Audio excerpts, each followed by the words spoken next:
Right, in this episode, we are going to deal with a very sensitive matter.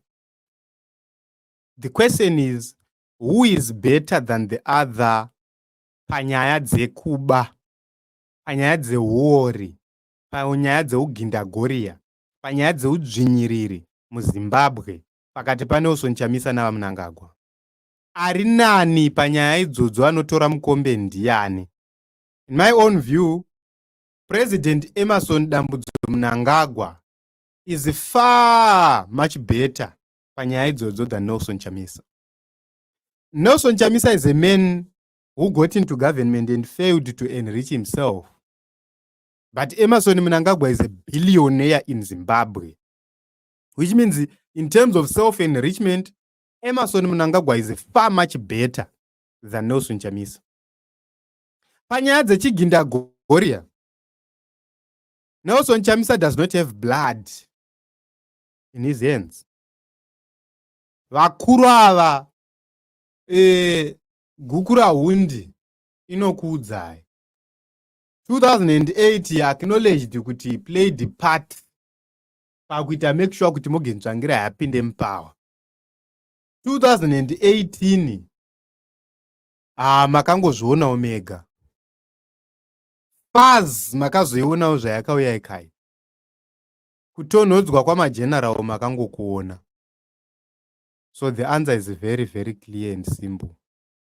Kuti havari nani vakuru ava pachigindagoriya kudarika vaChamisa. Totarisa panyaya dzecorruption. Corruption iri munyika muno yakaoma, hama dzangu. To an extent yekuti kwese pawafamba inongoritora mari United, kwese kwawaenda inongoritora mari United. It has gone beyond the days of Robert Mugabe, this corruption. Yasvika pane rimwe level rekubirana nekutorerana. Zvokuti sometimes you have to ask questions kuti muchiri nemutemo here munyika muno, because those who are supposed to be protecting the law are the ones we are going to find on the forefront yekutyora mutemo. Saka mukatiwo havasi nani pacorruption udarika vaChamisa, munenge muchishamisa. Totarisa isisu kuti mismanagement chaiyo chaiyo and misgovernance chaiyo chaiyo. Look at the policies they are developing. Look at the ideas they are pursuing. Look where our nation is. Tarisai muone vanhu matizira vari kuita munyika. Motiudza kuti mimi pamisgovernance vakuru ava havasi nani. Unenge uchinyepa iwe. So kana uri muZANU-PF, kana uri muRakashi muchifungidzira kuti shefu wenyu ari nani, muri kutamba vakomana. Let us be honest with each other. We have the worst president in our history as a nation. Since Rhodesia, we have the worst president ever. Murume asingatombotyiwo kuti vanhu ava vakagariswa zviri pamutemo nehurumende ende vanhu ava vane nguva varipo, kungotumira makoronyera atouya achiti vanhu ngavabve pavakagara. Imagine such kind of a person. Mukandikudza kuti haana kudarikawo vaChamisawo paukuru hweutapa, munenge muchindinyepera vakomana. Panyaya idzi dzatiri kutaura nezvadzo dzekutyora kodzero dzevanhu, hapana nharo. Job Sikala akagara mujere for nearly 2 years. Nyaya yaakazowanikwa neHigh Court kuti haana kana kuipara uye nemhosva yacho haipo mumabhuku emutemo. Vana Amos Chibaya vakavharirwa, vana Jameson Timba vakavharirwa. Mhosva dzavo ndedzei? Vakaitirei Brai? Ko mhosva yaAmos ndei? Wakaorganizira chii pati yakakurova pamaelections a2023 left, right and center? Ukandiudza kuti hasinani pakudzvanyirira pana Chamisa, unenge uchindinyepera.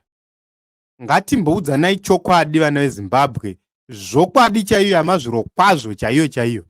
Ava vakuru vatinava tinovapa 100 out of 100 panyaya dzekuondonga nyika nekukoromora nyika nekuponda nyika. Hatisina nyika muZimbabwe. tangova vanhu vari kufamba. Tiri kuitwa zvireshe nevarume ava.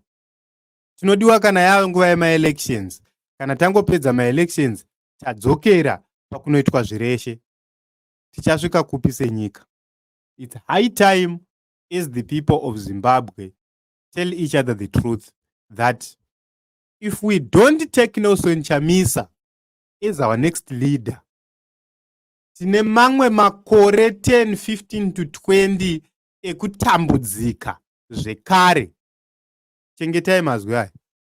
Tikasaita Nelson Chamisa mutungamiriri wedu, tine mamwe makore ekutambudzika nekuti nyika inenge iri paautopilot isina mutungamiriri sezvayakaita nhasi. MuZimbabwe zvakutoshamisa. Zvakushamisa muZimbabwe kuti vakadzidza ndo varombo, vasina kudzidza ndo vafumi. Machange money ndo akutopinza maticha basa.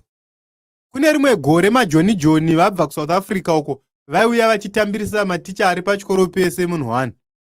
Salary yaitambirwa naticha aikwira bhazi kuenda kumasvingo kupei. Asati adzoka kumba, ari kumasvingo ikoko aitotadza kudzoka kumba.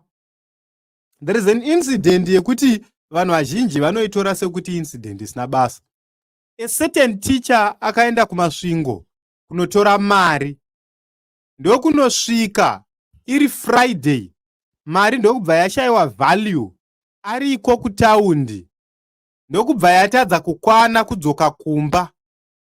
Akafamba netsoka, akararama svingo that Friday. Saturday akatanga kufamba netsoka.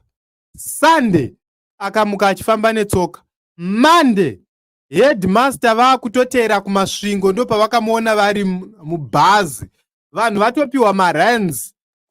Vanhu vabatanidza vakaunganidza marands kuti timuteverai muchinda uya mutoona kuti wakaita sendopavakamuona vari mubhazi vachitotevera kumasvingo vakamisa bhazi kuti uyo munhu wandiri kuda uyu.